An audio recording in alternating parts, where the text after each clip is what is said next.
We are all guilty of playing the comparison game to some degree. Heck, as a marketer, I'm always encouraging my clients to be aware of who their competition is, to monitor them, and to learn from them. So it's no wonder that sometimes comparing our company's growth, success, and achievements against others' more experienced companies can lead to some complicated mental health issues. Today, we're going to look at what we can do to correct and overcome this issue. Hey there, and welcome to the Marketing 101 for Small Business Owners podcast. I am your host, Philippa Channer, and I'm a content marketing strategist. I really enjoy helping entrepreneurs and small business owners create, implement, and measure their marketing plans and content strategies. Now, I started this channel to help small business owners like yourself take control of your marketing and get more effective results. Now, for the month of May, in honor of mental health awareness, I'm sharing a small series on the effects and the impact that marketing and social media can have on our mental health.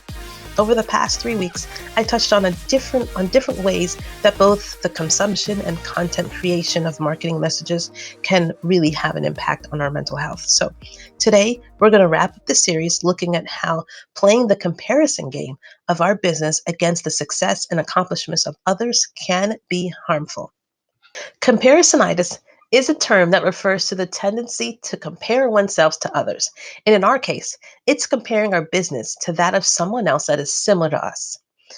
And it's really can be frustrating. All right. So it's comparisonitis. It's considered to be a major cause of low self-esteem, depression, anxiety, stress, and feelings of inadequacy.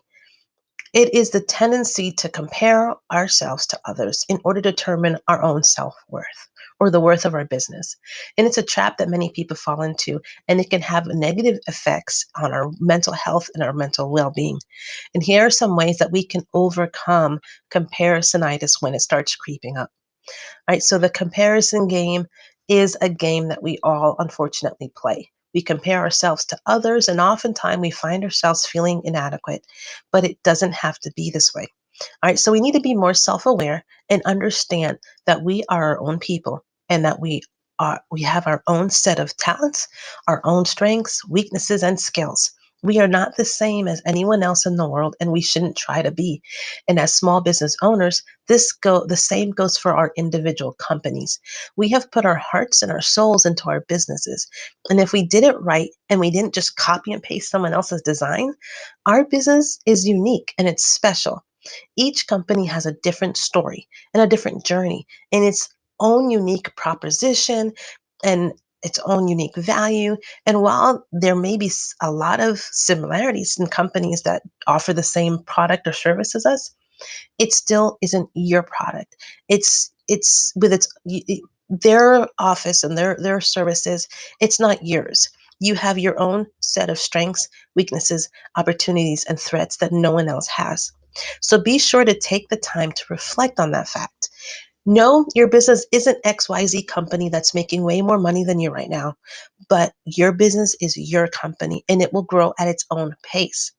It's okay if you don't have what it takes to do something or to excel at something because there's many other things you can do just as well or as better than someone else can do. So take your time, appreciate your company, your life for what you have, and don't compare yourself to other people. Another issue with the comparison game is that it creates the sense of winners versus losers, us versus them. Someone is bound to end up on the top or better than the other. When it comes to knowing and understanding your competition as a business owner, the goal isn't so that you can be better than them or feel defeated because you are they're seemingly better than you at the moment. The goal is to simply know and understand their tactics and see what you can do to apply what they're doing to your business to improve it if necessary. However, many times we fall quickly into the trap of weighing the value of the differences we find. Oftentimes, we end up looking at whether the business isn't as organized or effective or talented as ours. And sometimes they may actually be true. Maybe they aren't as organized or efficient as you. But how do you use that information and process that information to make a difference in your mental health or emotional health and the health of your company? All right, so one way to avoid the negative aspect of this is to consider them as more of a mentor and putting them first. Below, I give you a few tips on how you can be a better person by putting others and other companies first and actually make a more better impact when you start looking at your competitors. Right. So first, put yourself in the other person's shoe. Is that business younger and less experienced than your own? Do they have less staff and fewer resources? Maybe they need a little bit more help. All right. And now you want to be kind. Next step is you want to be kind to others. If they have a fairly new company, what can you do to help them succeed? Yes, the business world can be very competitive. And if you're fighting for the same customers, but realistically speaking, can your one business take on all the clients in your area? Likely not. So, this newer company may actually turn into a very strategic asset if you approach it in the right way. Third, you want to think about what the other person might want or need. No matter where we are on our journey to run our own businesses, there are a lot of struggles and hurdles to overcome. We are all working on something and we all need help in some way. So think about what the other person may be going through and what they may need or want. And then the last thing is to be mindful of your actions and words. Watch what you say about your competitors. You want to build bridges and form connections, not walls, and shut off opportunities for collaboration and growth in the future. And if at this time you're actually the smaller, newer company and could use the help and guidance getting started, don't look at your competitors as giants here to snuff you out or to hold you down. Learn from them, gain wisdom from them, and see what you can apply from their experiences to your own business to grow. All right. The comparison game, it's a game that we play with ourselves, and it's a game where we compare our lives to the others to find out um, whether or not we're coming up short. And this comparison game is not just about what we have, but it's also what we don't have. This game can be detrimental to our mental health because it sets us up for failure by constantly reminding us about the things we don't have and the things that other people do have. So, for the next moment, we're going to spend some time discussing how the comparison game can lead to depression. Right. So as I mentioned earlier, we're all at different stages in growing our businesses.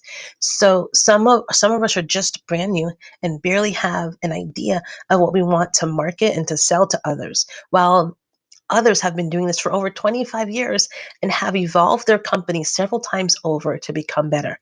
So no matter what stage we're at, we all have the capacity to compare our success to others and feel like we're coming up short.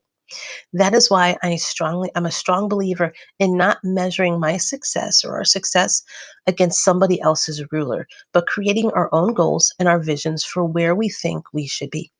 Sometimes those goals may not be realistic because we're new at this. But that's because when we set the goals, we had lacked the vision and the wisdom of where we should be. But again, we're not measuring it against somebody else. So as you go through this journey, you learn more about your limitations, your strengths, your weaknesses, the resources you have. Your goals will adjust and be more realistic to what you accomplish. So again, don't compare yourself to what other people are achieving, but compare yourself to what you want to achieve and where you can grow to. Also, comparing your brand to others is a common mistake that many marketers make. And if you want to grow your business, you should stop comparing yourself to other brands. If I haven't said it already, let's stop comparing ourselves to our competitors, but more learning from our competitors. So, in the world of marketing, it's easy to compare yourself to other brands and feel like you're not doing well enough. But the truth is that by comparing yourself to others, you are not only you're just setting yourself up for failure and not really setting yourself up for success. The best way for marketers and entrepreneurs and business owners to grow your business is by focusing on yourself, your own brand, what you need to do next. And we should do what we can do best and not worry about what other people are doing. Well, guys, I truly hope you enjoyed this series. It was definitely an experience for me, and I really hope you got some wisdom out of here and some awareness of mental health, as well as mental health when it comes to being a marketer, an entrepreneur, business owner. Right? And it's, of course, it's a little bit more serious than my usual content, but I do take this topic very seriously. And I want to ensure that as you prepare to put yourself out there, put your company online, that you're doing it with care and consideration. Well, be sure to subscribe to our podcast, whether you're watching on YouTube or listening to one of the podcast channels, and do us a favor and share this content with somebody you know that could benefit from the marketing tips and the topics we talk about. As always, our offer for a free 1-hour marketing consultation is still on the table, ready for you, waiting for you to take advantage of it. I would love to help you develop a solid content marketing strategy, especially one that is more mindful of how our content is affecting and impacting our own mental health as well as the mental health of those who follow us. Until then, you guys have a great weekend, and I will start a new series next week. Guys, I'll see you then, and thanks for listening.